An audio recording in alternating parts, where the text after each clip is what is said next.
Philippine literature and Japanese period between 1941 to 1945.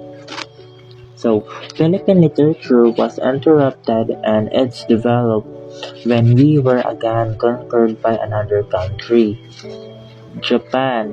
Philippine literature in English came to a halt, except for the Tribune, the Philippine Review, Free Philippines.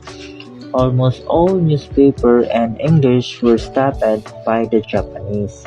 So during this time, there was no freedom of speech and of the press. Victoria Abelardo has described Filipino writing during this time, the Japanese occupation as being pessimistic and better. So there were some effort at escape literature, but in general, the literary output was minor and insignificant because of strict censorship. Few literary works were printed during the War of the Years.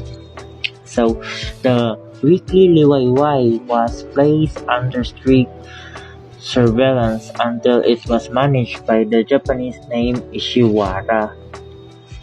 The only contact with the outside world was done with the utmost secrecy through the underground radio program called Voice of Freedom.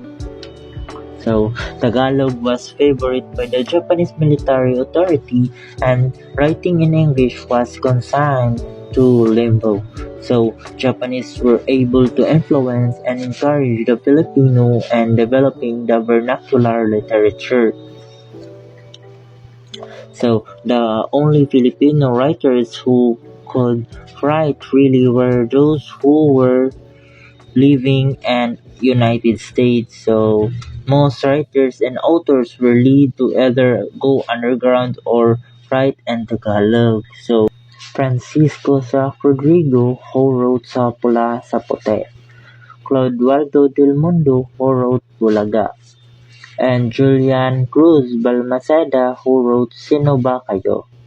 So, three types of poem emerged during this time: haiku, tanaga, and karaniwang anyo. So, haiku is a poem of free verse that the Japanese like. It is made of 17 syllables. Tanaga, like the haiku, it's short but have measure and rhyme. Karaniwang anyo, the usual and common form of poetry.